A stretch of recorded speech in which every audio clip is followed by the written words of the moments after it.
Muy buenos días, mi nombre es Adolfo Vázquez, soy docente de la Cátedra de Fisiopatología de la Universidad Mayor de San Andrés. En esta gestión 2022 tendré el gusto de poder compartir con todos ustedes conocimientos sobre lo que es fisiopatología en diferentes áreas. En este caso vamos a empezar con lo que es la fisiopatología de la inflamación. Un tema muy importante, pues es necesario tener bases respecto a este tema para el entendimiento de lo que es el proceso de la sepsis y cualquier otro tipo de proceso inflamatorio que se pueda generar en nuestro organismo por cualquier causa. Dentro de los objetivos que tendremos en esta plática están describir los elementos clínicos del proceso inflamatorio, describir los mecanismos de inflamación aguda, describir los mecanismos de la inflamación crónica, conocer la respuesta a las lesiones, describir la participación de los elementos celulares en el proceso inflamatorio y finalmente describir los procesos fisiopatológicos de la respuesta celular, vascular y sistémica. Dentro de las principales funciones del proceso de la inflamación se encuentran tres que son muy importantes. El primero es eliminar la causa que ha causado el daño del tejido. El segundo, limitar la progresión de la lesión. Y el tercero, reparar y reemplazar el tejido dañado por la noxa. Ahí entra básicamente todo el proceso de cicatrización. Y las otras dos, pues entran todas las fases, de la inflamación, sobre todo la fase vascular y celular, que son muy importantes durante todo este proceso, que en realidad es pues un escudo que tiene nuestro organismo para poder defendernos de cualquier injuria que esté ocurriendo dentro de nuestro organismo. Hay banderas rojas que hay que tener en cuenta antes de iniciar la charla, y esas banderas rojas son las siguientes. La inflamación es distinta a la infección. Definitivamente eso hay que tenerlo muy en cuenta porque no es lo mismo infección que inflamación, ¿sí? La inflamación es una respuesta de nuestro organismo para tratar de circuncidar o tratar de paliar ese proceso que está ocurriendo en nuestro organismo, que es secundario a una noxa. Y la segunda, la infección, pues es participación básicamente de principalmente bacterias. Si bien en la inflamación también existen participación de bacterias y todo el proceso inflamatorio intenta frenar ese proceso, la infección tiene pues otro mecanismo diferente, fisiopatológicamente hablando, dependiendo del tipo de bacterias que produzcan los procesos infecciosos. La inflamación involucra dos procesos básicos, una que es una respuesta inflamatoria y la otra que es la reparación de tejidos. La respuesta inflamatoria y la reacción inmune son dos procesos protectores distintos, pero relacionados. Eso también hay que tenerlo en cuenta, es una bandera roja tenerlo en cuenta antes de entrar al tema, que tanto la respuesta inflamatoria como la reacción inmune son diferentes, aunque están bastante relacionados con, sobre todo con el sistema de complemento y las inmunoglobulinas. Sin embargo, la reacción inmune tiene componentes y acciones bastante específicas donde actúan muchísimo más intermediarios celulares comparando con el proceso inflamatorio, que viene a ser como una respuesta un poco más general versus la reacción inmune. Bien, acá nosotros tenemos una gráfica donde nos muestra cómo es que se inicia de manera general el proceso de la inflamación. Vean ustedes, hay una noxa en la gráfica superior izquierda, y esa noxa que se ha introducido a través de la piel ha generado una respuesta a nivel celular y vascular, y pues generará, por supuesto, una reacción inflamatoria. En el gráfico de la derecha tenemos la reacción de qué es lo que sucede a nivel vascular con el proceso inflamatorio. Vean ustedes la gráfica superior, donde existe una normalidad a nivel de lo que es la matriz extracelular, a nivel de lo que es la función de los macrófagos, linfocitos, el diámetro de las vénulas, etc. Comparando con la gráfica inferior derecha, donde vemos que se observa ya un proceso inflamatorio donde existe ya actuación de los componentes o de los mediadores de la inflamación, también de las células, donde entran en acción para poder mejorar o para poder disminuir el proceso inflamatorio y protegernos de la noxa que ha producido ese proceso inflamatorio. Como verán ustedes, incluso hay edema, hay pérdida de líquido extracelular, y que se va al espacio intersticial. Entonces, todo eso vamos a hablar durante la charla del día de hoy.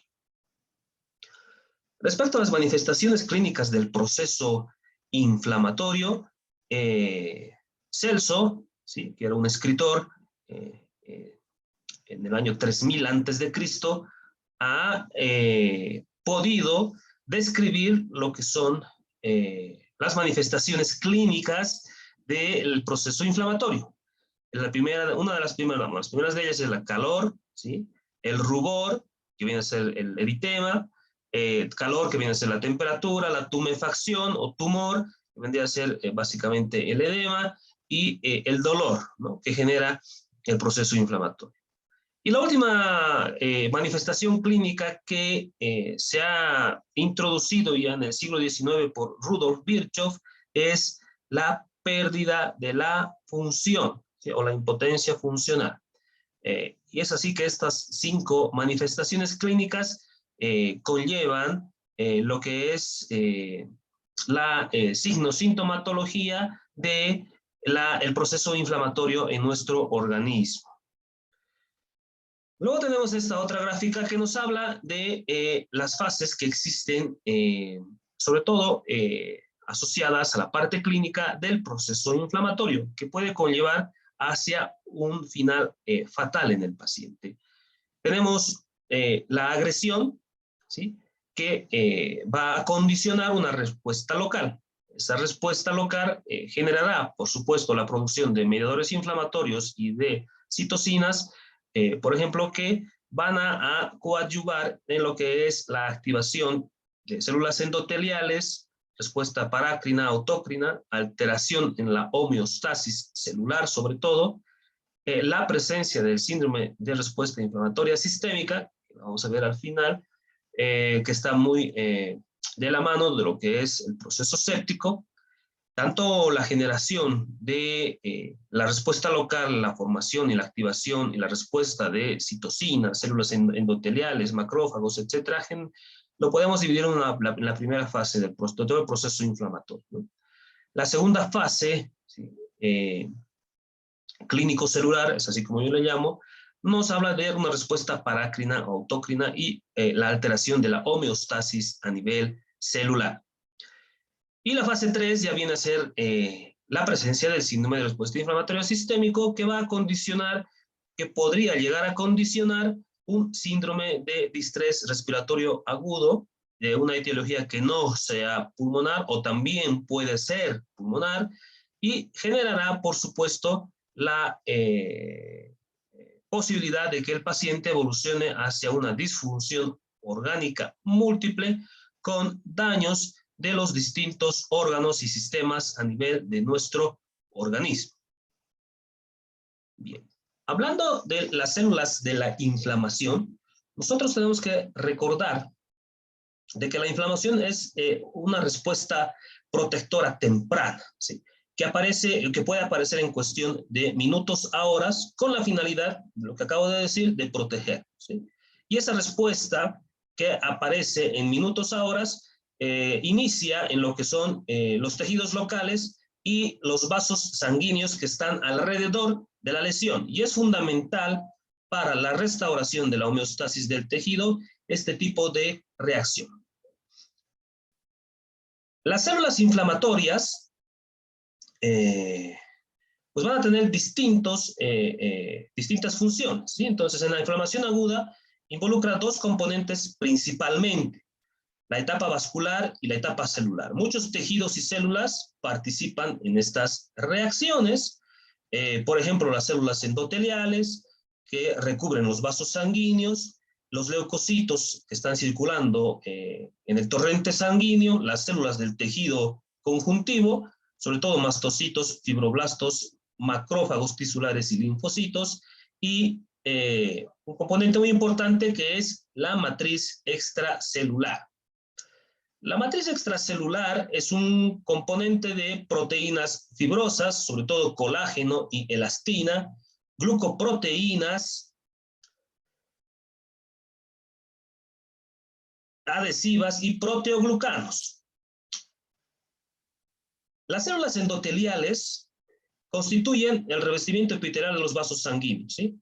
Y son células de características gruesas que van a formar una barrera que es permeable y que también es selectiva, ¿sí?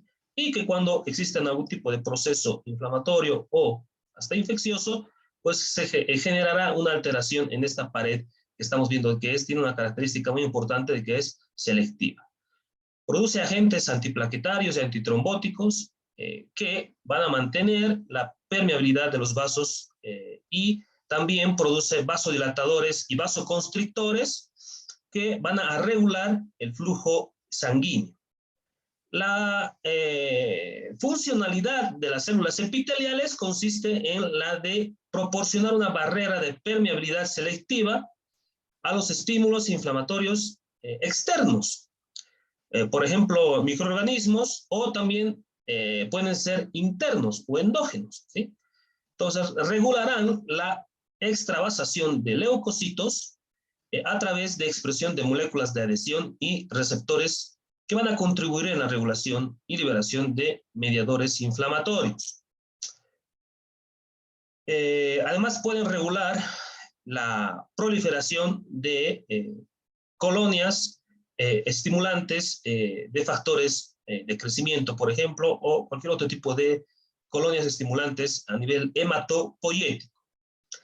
Las plaquetas son elementos que van a encargarse de gestionar una adecuada hemostasia y actúan en lo que es la hemostasia primaria.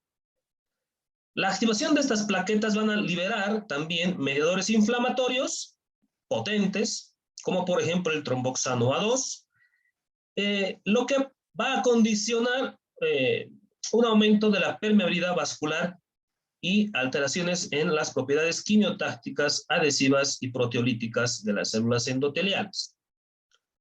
Los neutrófilos y los monocitos, junto con los macrófagos,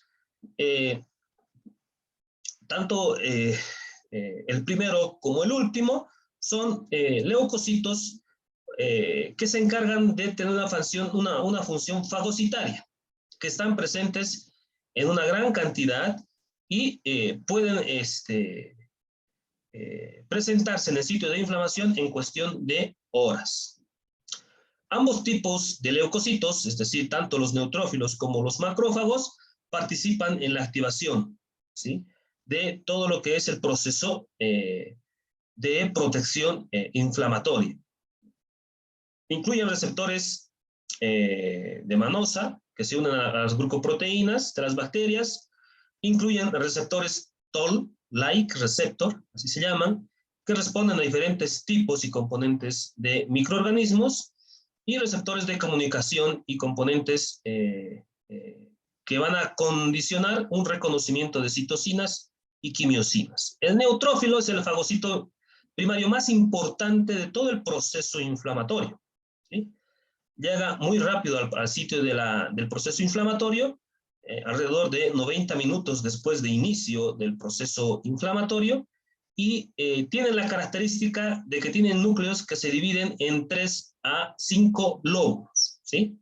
Por tanto, eso genera de que tengan la denominación de leucocitos polimorfonucleares o segmentados.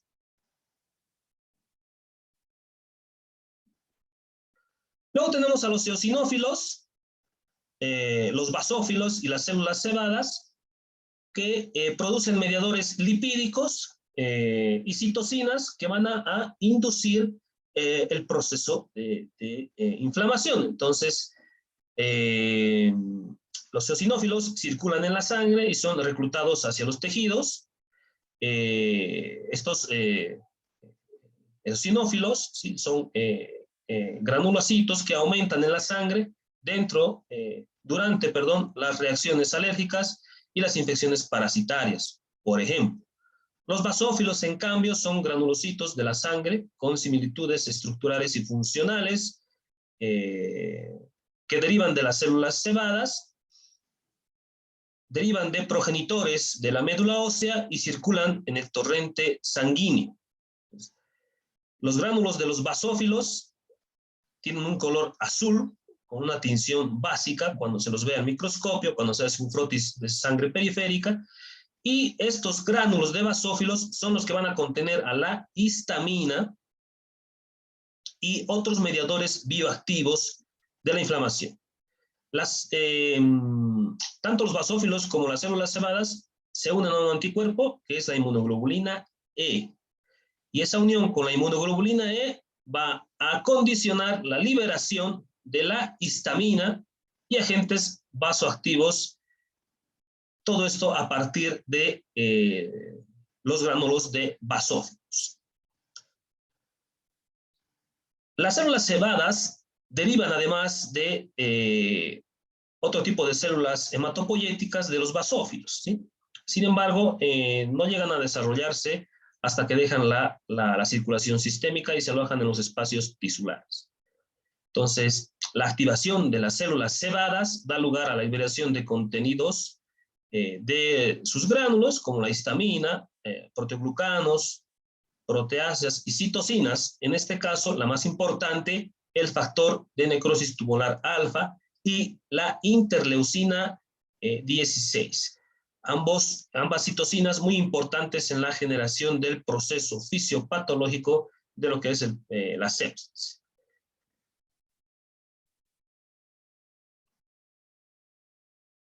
Luego tenemos que hablar sobre la activación leucocítica. Ustedes vean ahí en la figura tenemos de que tenemos distintas clases de receptores en la superficie celular de nuestros leucocitos, nuestras células blancas.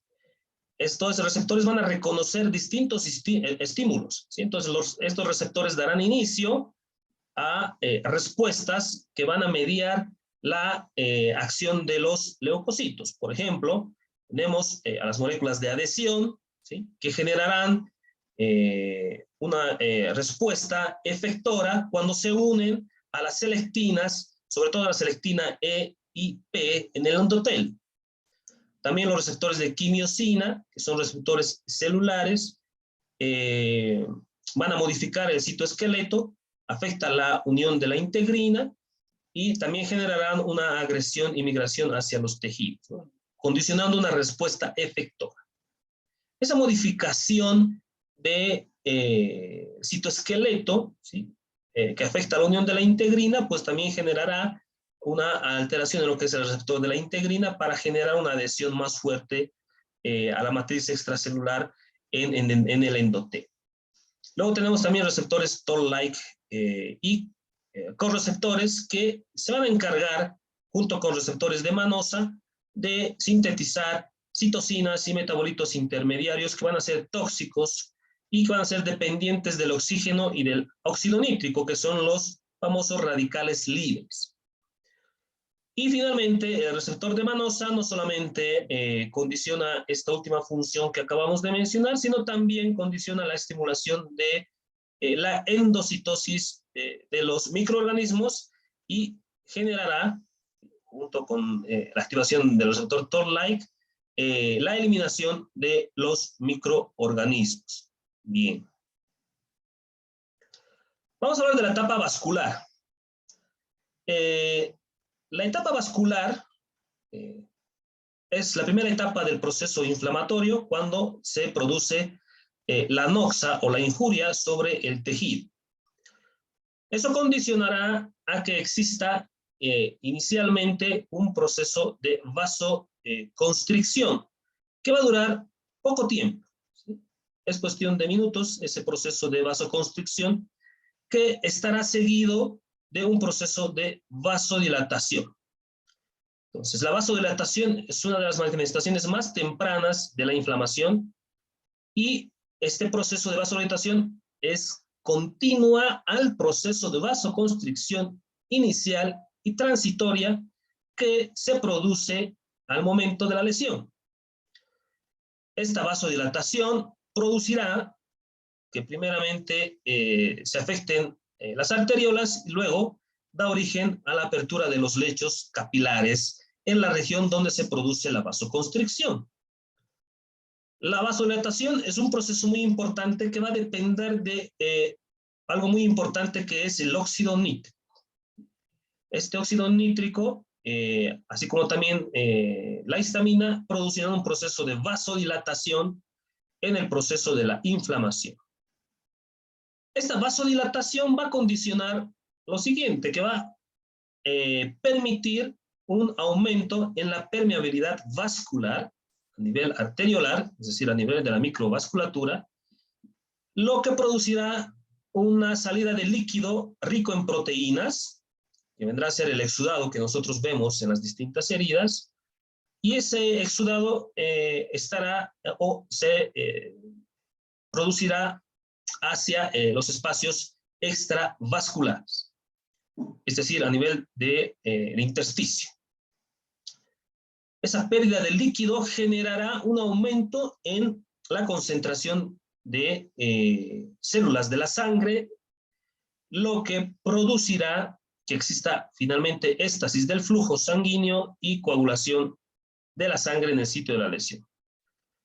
Eso va a permitir a evitar que se siga diseminando el proceso inflamatorio, o si es que hay microorganismos, que estos también se sigan diseminando. Al producirse la extravasación del líquido de la microcirculación hacia el intersticio, lo que se condiciona es un aumento de la presión oncótica intracapilar. Perdón, una disminución de la presión oncótica intracapilar y un aumento en el líquido intersticial, ¿sí? Lo que va a condicionar que se desplace el líquido hacia los tejidos, ¿sí? Por supuesto, por diferencia de presiones, y se generará el edema, ¿no? Que es el tumor o tumefacción, uno de los signos del escritor romano Celso. Además, eso generará también dolor y finalmente lo que describió Rudolf Virchow, deterioro de la función, ¿sí? Que vienen a ser los signos cardinales del proceso inflamatorio.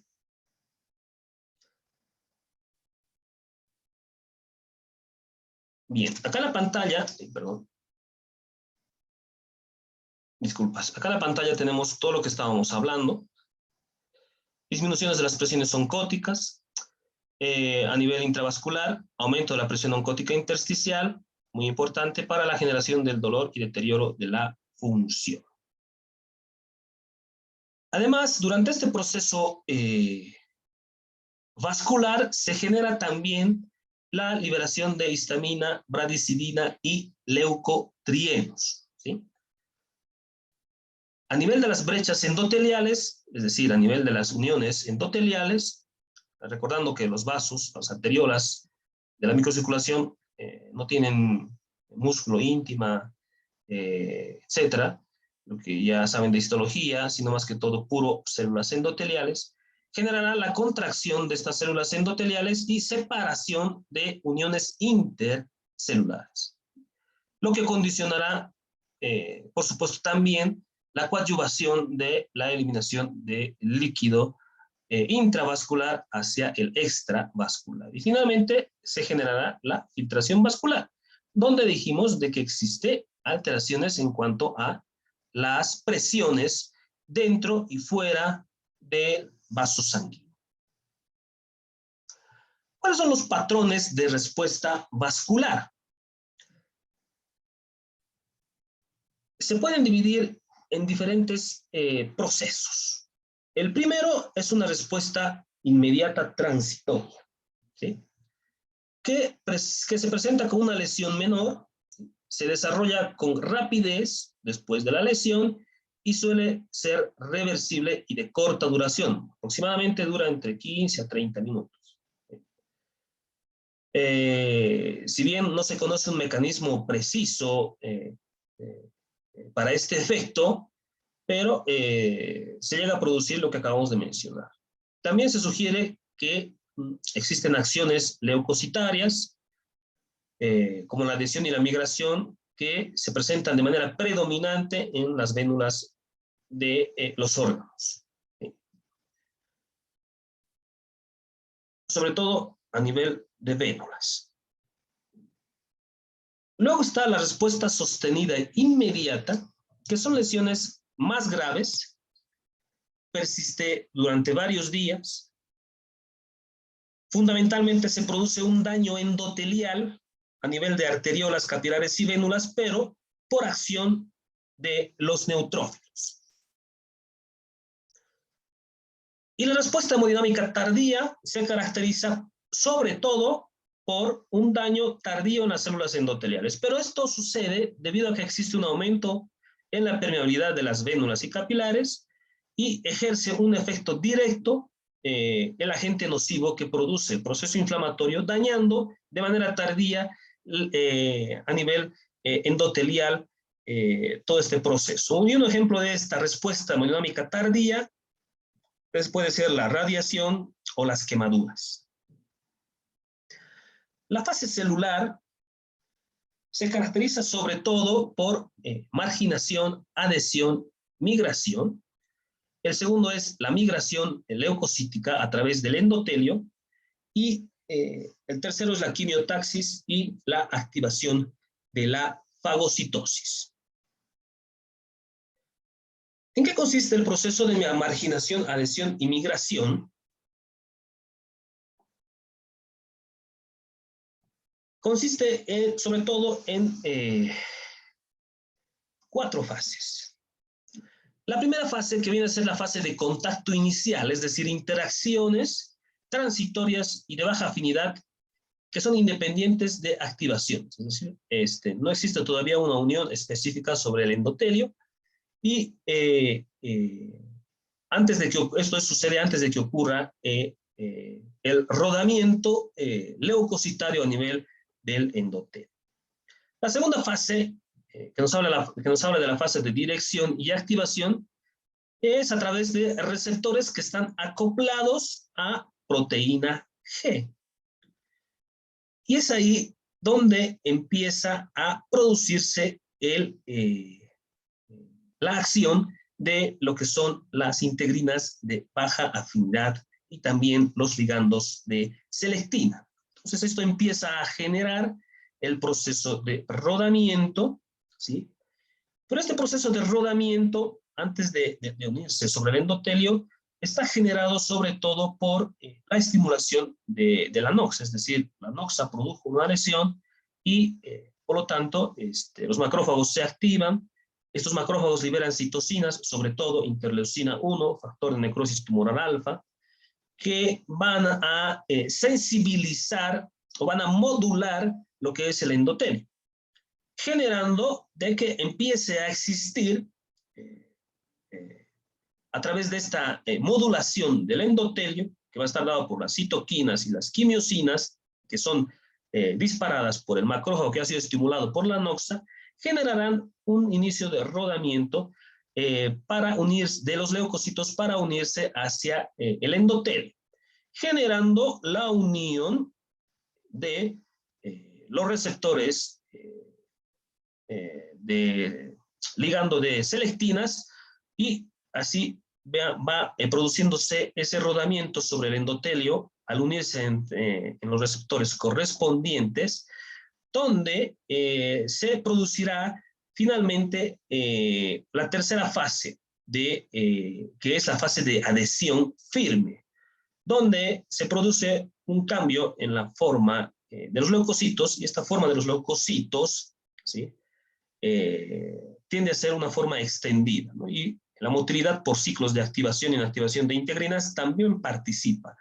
Más que todo, el FA1, el ICAM1, BCAM1, que son moléculas de adhesión que están sobre el endotelio y que van a facilitar esa motilidad por ciclos de los leucocitos a través del endotelio una vez que se ha generado la lesión. Y finalmente, en esta tercera fase, participan las integrinas de alta afinidad. Y finalmente, ya como ven ahí, existe una, voy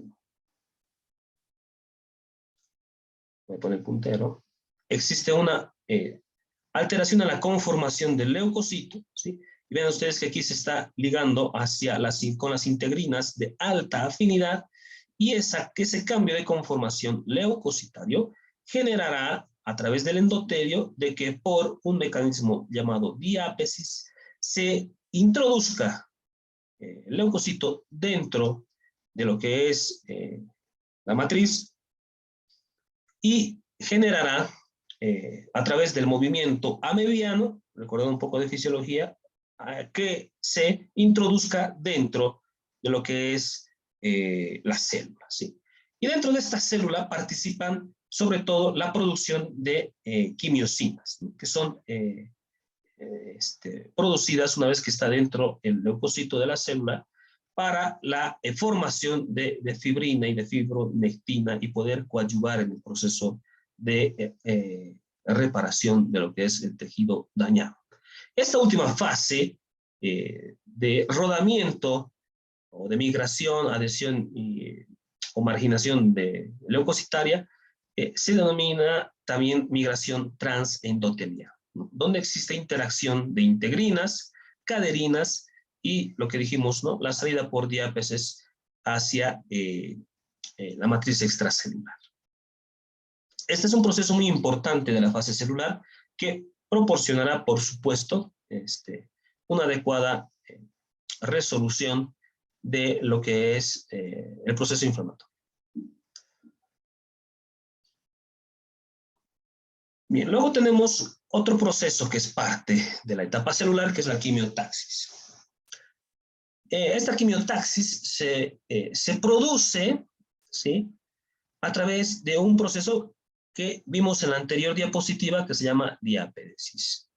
Este proceso de diapédesis será el generador del movimiento celular hacia la fuente de la quimiotaxis. Y esto se debe sobre todo al aumento de la permeabilidad que existe a nivel endotelial por la contracción endotelial celular a través de las uniones intercelulares para que se genere ese proceso de diapédesis.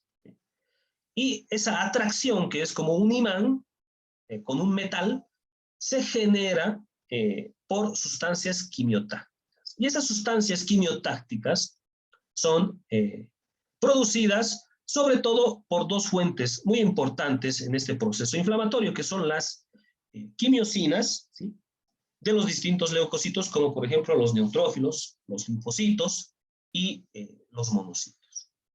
Y el segundo, más importante, es el complemento, a través de lo que es la activación del complemento 3 activado, que fundamentalmente está predominante a nivel de eosinófilos, y el 5 activado que se genera en el proceso de activación del complemento, siendo este último por los neutrófilos.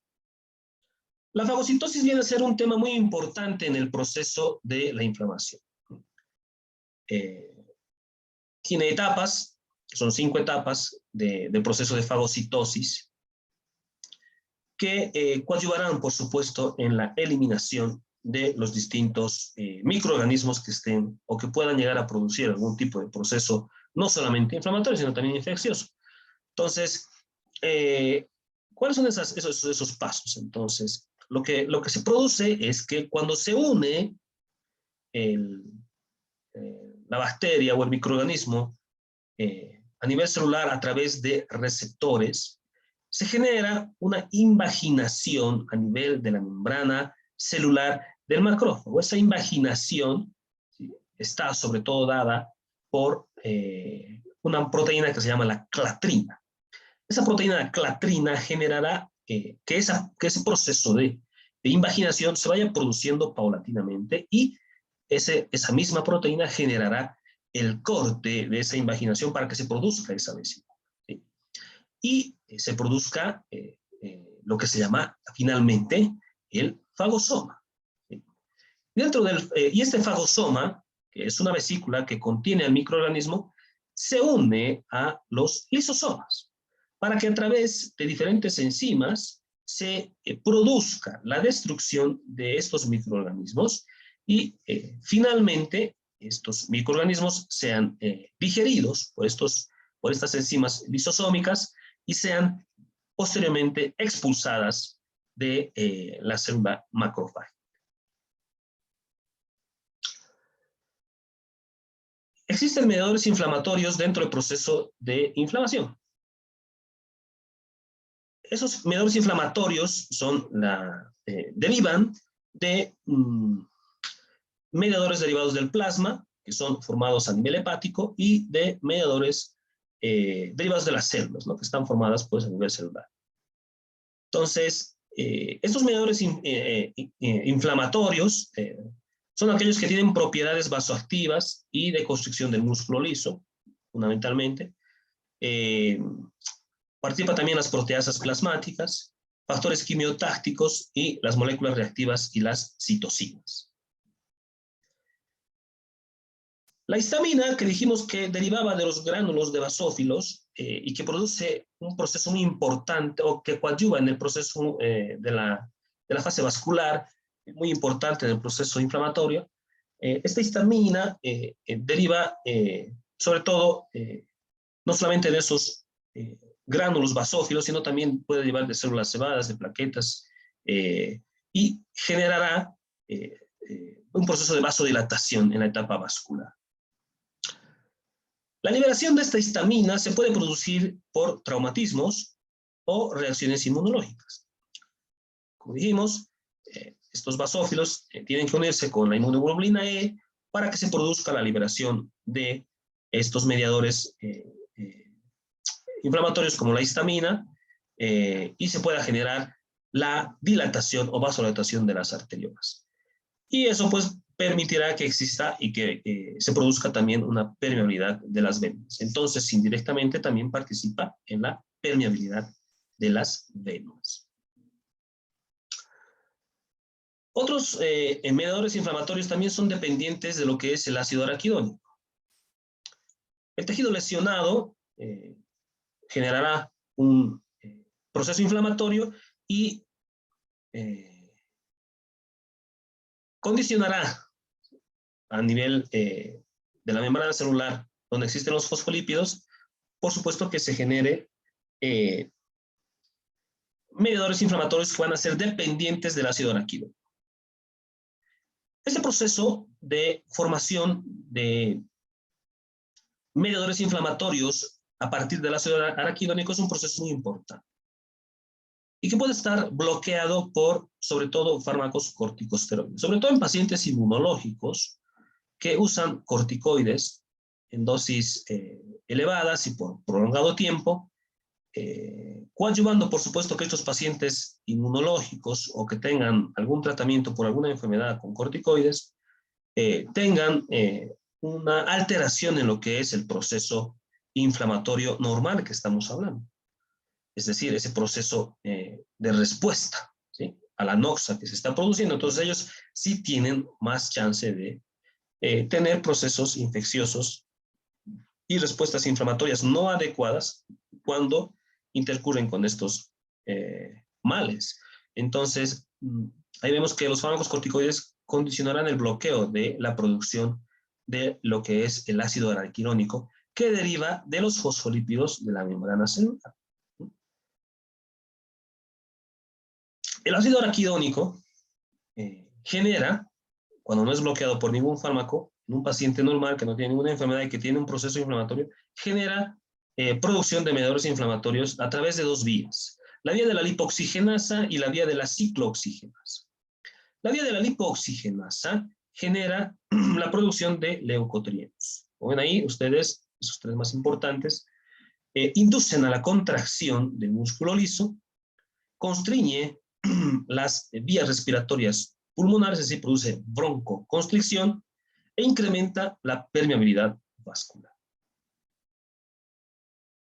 En el caso de la vía de la ciclooxigenasa, esta vía de la ciclooxigenasa también puede ser bloqueada por distintos fármacos, sobre todo por el ácido acetil salicílico, que es la aspirina, y por antiinflamatorios no esteroideos. Y el bloqueo de esta vía de la ciclooxigenasa, pues sí, también condicionará de que no existe una respuesta inflamatoria adecuada.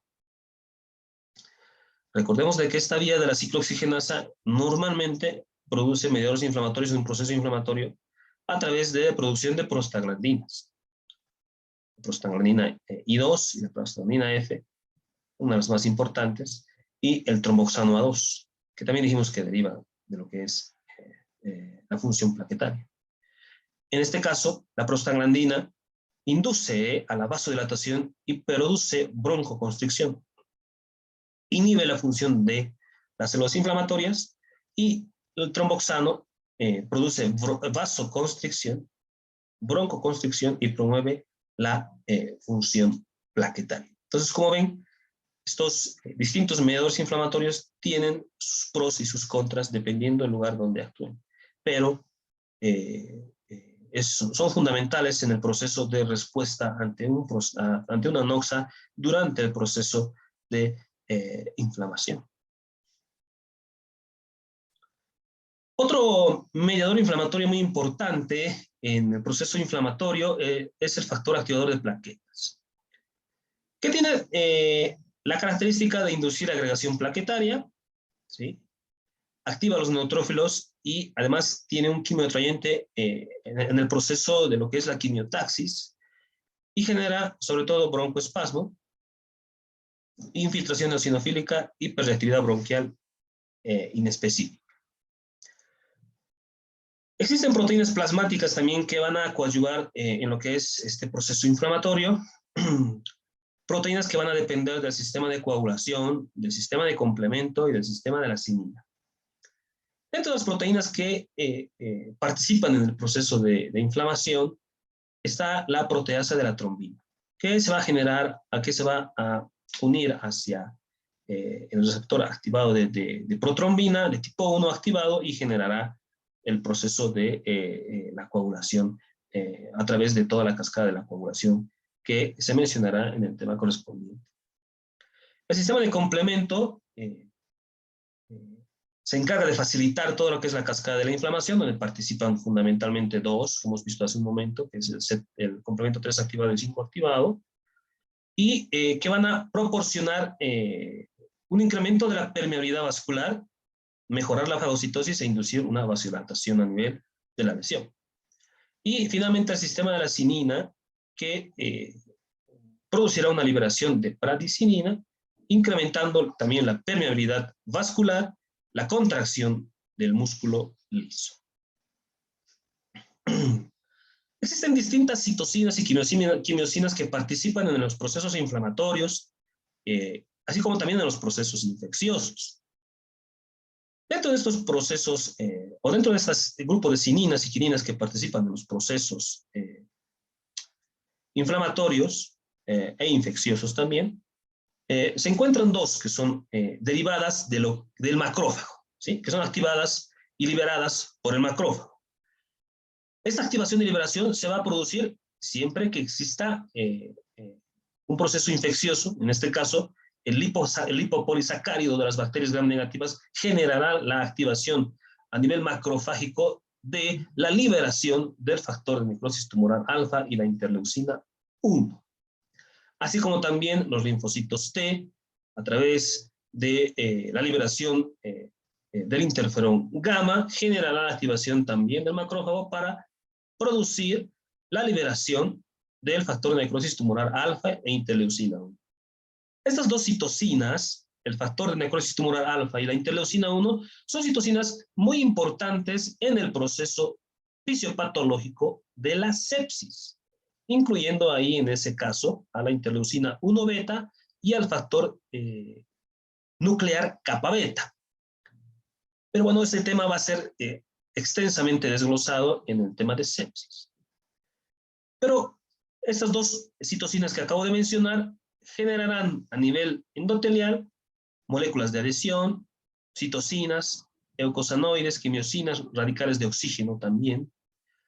A nivel de neutrófilos, agregación y cebado, y generará una respuesta de fase aguda, que son los síntomas de lo que es el síndrome de respuesta inflamatoria sistémica. Y como ven acá, estas dos citocinas son las responsables de generar toda esa sintomatología característica del síndrome de respuesta inflamatoria sistémica. La respuesta de fase aguda se puede caracterizar por fiebre, anorexia, hipotensión, aumento de la frecuencia cardíaca, liberación de corticosteroides, y bueno, todo eso producirá pues malestar en el paciente y generará el proceso inicial de lo que es la sepsis. Cuando se habla de sepsis, se detallará de manera amplia todo este proceso. Pero vean de que la participación de estas dos citocinas es muy importante, no solamente en ese proceso de sepsis, sino también y fundamentalmente en el proceso de la inflamación. Entonces existen quimiosinas inflamatorias que se encargan de reclutar leucocitos durante la respuesta inflamatoria y las quimiosinas de localización que regulan de manera positiva, es una regulación positiva en el proceso inflamatorio. Recuerdan ustedes de que existe una regulación positiva y una negativa, hablando de la parte fisiológica, pero en este caso es positiva, es decir, genera mayor producción de quimiosinas generando mayor daño, si es que el proceso inflamatorio no se controla. Otro componente importante del proceso de inflamación es el óxido nítrico. El óxido nítrico, ¿sí? Tiene funciones muy importantes. Y dentro de esas funciones muy importantes, al igual que la histamina, dijimos que es el proceso de vasodilatación a nivel de todo nuestro organismo. Inhibe la agregación y la adhesión de plaquetas, inhibe la acción de los mastocitos, disminuye la capacidad de adhesión y migración leucocitaria y además tiene una acción bactericida, fungicida y parasiticida, ¿sí? Por combinación con los radicales libres de oxígeno. Estos radicales libres de oxígeno, ¿no? Son fundamentales en el proceso inflamatorio. Y dentro de esos, los más importantes es el radical superóxido, los radicales que son derivados del óxido nítrico y el radical hidroxilo. Esos tres son los más importantes en cuanto al proceso inflamatorio. Por supuesto, estos radicales libres, que son derivados del oxígeno y también del óxido nítrico, son bastante dañinos cuando tenemos un paciente en estado crítico, sobre todo. Es por eso que usualmente van a empezar a escuchar por ahí de que, bueno, se trata de no hiperoxigenar al paciente por el favorecimiento de este proceso de hiperoxigenación a la formación de radicales libres. Es por eso que hay que siempre mantener al paciente en normoxemia, es decir, en una oxigenación normal, porque cuando sobreoxigenamos al paciente, valga la palabra entre comillas, sobreoxigenar, pero esa hiperoxigenación generará, o esa hiperoxia, que es la palabra más adecuada, generará mayor producción de radicales libres en los pacientes. Es por eso que siempre tenemos que hablar de normoxemia. Pero en este caso de la inflamación, no solamente van a derivar del oxígeno, sino también van a derivar del óxido nítrico. Y los tres más importantes son los que acabamos de mencionar: el radical superóxido, el hidroxilo y los radicales derivados del óxido nítrico. Bien. Acá tenemos una lámina que nos muestra lo que es la generación de mayor daño tisular cuando se produce una exacerbada producción de radicales libres dependientes del óxido nítrico. El óxido nítrico es una sustancia vasodilatadora que se forma a partir de la arginina levógena y a través de sus enzimas, el óxido nítrico sintetasa, pues se producirá mayor producción de este compuesto y que va a coadyuvar en que se genere mayor respuesta inflamatoria a nivel celular, lo que condicionará, por supuesto, mayor daño tisular. Dentro de los patrones morfológicos de la inflamación aguda, existen tres tipos, perdón: la inflamación serosa, la supurativa y la ulcerosa. Dentro de la inflamación serosa, tenemos que decir de que se caracteriza porque existe un exudado seroso, es decir, hay ausencia de respuesta celular, y existe en el contenido seroso existe bajo contenido celular, y tiene la característica de ser un color amarillento. En la inflamación supurativa, existe mucha cantidad de células polimorfonucleares, de detritos celulares que van a estar presentes y van a condicionar la necrosis licuefactiva y asociación de bacterias piógenas dentro de este patrón morfológico de la inflamación aguda. Y finalmente la de tipo ulcerosa, que se caracteriza por ser un defecto o una excavación en la superficie de un órgano o un tejido y genera finalmente un desprendimiento necrótico. La inflamación crónica se caracteriza en comparación con la inflamación aguda de que puede durar semanas, meses o incluso hasta años, trayendo como consecuencia un estado inflamatorio persistente, agudo o recurrente, lo que generará, por supuesto, que todo el tiempo tengamos producción de citocinas inflamatorias, de mediadores inflamatorios, etc., ¿no? Y un estado de inflamación crónica, un ejemplo de estado de inflamación crónica puede ser el cáncer. La obesidad es un estado de inflamación crónica, es muy importante. Los pacientes obesos son pacientes en terapia intensiva, los llamamos como pacientes inflamados, porque todo el tiempo están con producción de mediadores inflamatorios debido a la obesidad, y que además se caracteriza porque tiende a tener respuestas ineficaces ante una respuesta aguda. Dentro de la inflamación crónica, fundamentalmente predomina la infiltración de células mononucleares y de linfocitos, a comparación de lo que ocurría con la inflamación aguda, donde había más neutrófilos, macrófagos, basófilos. Acá sobre todo son mononucleares y linfocitos. Y esto va a generar, esa infiltración va a generar de que existan proliferación de fibroblastos, infecciones persistentes de bajo grado. La proliferación de fibroblastos también puede llegar a generar, cuando es una proliferación excesiva, una falla en la cicatrización. Y las infecciones persistentes de bajo grado llegan a generar una inflamación crónica. En los casos, por ejemplo, de la exposición a sílice, a asbesto, a talco, la tuberculosis, la sífilis, etc., son enfermedades que pueden generar infecciones persistentes de bajo grado, o sea, que todo el tiempo están en un proceso inflamatorio o infeccioso, pero de que al final, si es que el paciente intercurre con algún proceso más agresivo dependiente de estas patologías, no podrá llegar a generar una respuesta antiinflamatoria aguda normal.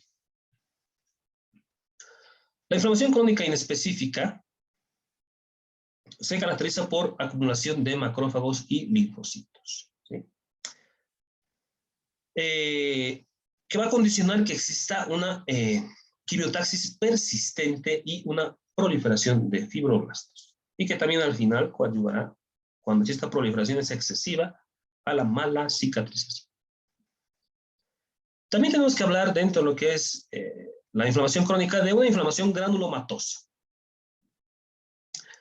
que fundamentalmente se produce a nivel de células epiteliales y que va a estar producido por diferentes tipos de patologías que son crónicas, es decir, que tienen una persistencia durante muchos años. Las más importantes: tuberculosis, sífilis, la sarcoidosis, sobre todo la sarcoidosis, bueno, a nivel de cualquier tejido, ¿no? Pero sobre todo la pulmonar, que puede estar en relación con una enfermedad antiinflamatoria como la artritis reumatoide, la brucelosis, ¿no? Que es un proceso infeccioso, y que no solamente afectan a las células epiteliales, sino que también generarán que exista alteración a nivel de las células gigantes, en caso de que exista, por supuesto, algún tipo de cuerpo extraño.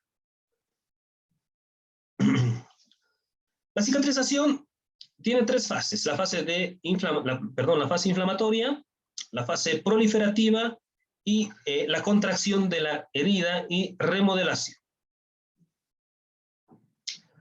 En el caso de la cicatrización de las heridas, estas pueden solucionarse cuando existe el cierre por primera intención sin ningún tipo de pérdida tisular, o cuando existe el cierre de heridas a través de una segunda intención con pérdida de tejido tisular. Ustedes ven la diferencia entre la primera y la segunda intención de cierre depende sobre todo de el tipo de lesión que tenga el tejido u órgano. En este caso tenemos en la lámina una foto de una piel que está suturada. Y como ustedes ven, es una herida lineal sin pérdida de tejido y que va a tener como consecuencia la posibilidad de generar un cierre por primera intención una vez que se haya suturado al paciente. Pero también puede generar procesos de infecciones a nivel de estas heridas que cierran de primera intención, no solamente por la invasión de microorganismos, sino también incluso por el mismo hilo que se utiliza al tratar de cerrar esas heridas. En el caso de la cicatrización por segunda intención, se debe sobre todo a que existe pérdida de tejido. Y esta de segunda intención también puede derivar de la primera, porque la primera puede infectarse y generar pérdida del tejido y por lo tanto al final se tome la decisión de que la herida se cierre por segunda intención. Y no solamente es la pérdida de tejido, sino también la presencia de microorganismos. Ya en las heridas que tienen que cerrarse por segunda intención, ya existen datos de procesos infecciosos a nivel de los lugares donde se encuentran ese tipo de heridas. Y bueno, se podrá realizar un cierre por segunda intención o una cicatrización por segunda intención de este tipo de heridas. Y la fase inflamatoria se caracteriza por que comienza al momento en que se produce la lesión. ¿Y cuál es la característica? Se forma un coágulo, ¿sí? Se forma un coágulo que está compuesto por fibrina y esto generará la atracción de células neutrofílicas de manera inicial y después de que empiezan a incorporarse a la fiesta de la fase inflamatoria de la cicatrización, los neutrófilos, le siguen los macrófagos. Y esos macrófagos van a liberar factores de crecimiento que son esenciales para el proceso de cicatrización. El factor de crecimiento vascular, como por ejemplo. Si existiese ausencia de la acción de los macrófagos, no se produce la cicatrización. Entonces, los macrófagos son una de las células más importantes en el proceso de cicatrización, sobre todo a nivel de la fase inflamatoria. La fase proliferativa ya existe tejido de granulación, ya existe la presencia de células epiteliales, su inicio de cicatrización es de 2 a 3 días después del inicio de la lesión, ya hay construcción de tejido nuevo, la célula clave acá en esta fase de la cicatrización es el fibroblasto. 24 a 48 horas posteriores a la lesión, pues los fibroblastos y las células endoteliales vasculares empiezan a proliferar sobre la lesión que se ha producido y finalmente se generará la epitelización, que es la migración, diferenciación y proliferación de células endoteliales, ¿sí?, a nivel de los bordes de la herida, ¿sí? La fase de remodelación se empieza a iniciar 3 semanas después. Ven ustedes como en la gráfica, ya la herida ha sido prácticamente solucionada. Y esta remodelación de lo que es el tejido donde se produjo la noxa, pues bueno, inicia 3 semanas después del inicio de la lesión. Y dependiendo del grado o del órgano afectado, puede persistir hasta incluso 6 meses después de la lesión.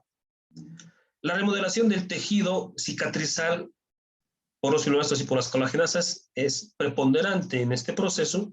Entonces, tanto fibroblastos como colagenasas actúan a nivel del proceso de remodelación y existe una reorientación de la arquitectura de la cicatriz para que pueda aumentar la fuerza tensiva.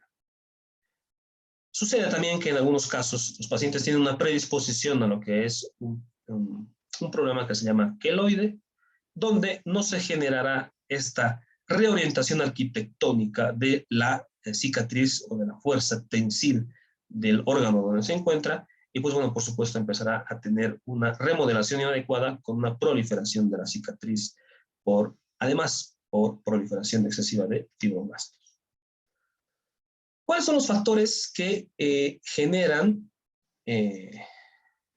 o afectan la cicatrización?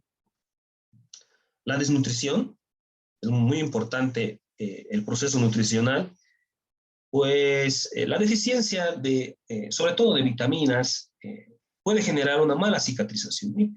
Dentro de esas vitaminas, una de las más importantes está las vitaminas tipo B, y sobre todo a nivel de tejido conjuntivo, las vitaminas C, ¿no? Son antioxidantes, pero que participan en el proceso de formación de tejido conjuntivo, de colágeno. Entonces la vitamina C es muy importante para una adecuada cicatrización. Pero no solamente las vitaminas, sino también todos los micronutrientes y todos los hidratos de carbono. Pues los hidratos de carbono igual nos generan un proceso de protección, y los hidratos de carbono son fundamentales en la composición de la membrana celular de todas nuestras células. Entonces, no hay hidratos de carbono adecuados, pues bueno, no se generará una adecuada cicatrización.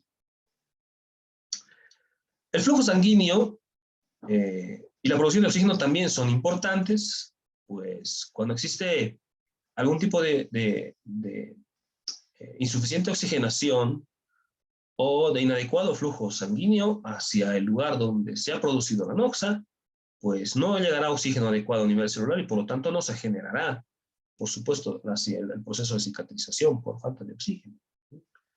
Pues en todas estas, en todos estos procesos de cicatrización también intervienen moléculas que son importantes durante los procesos fisiológicos, como son la ATP, la cascada de fosforilación, etcétera, que son dependientes totalmente de una adecuada provisión de oxígeno y un adecuado flujo sanguíneo.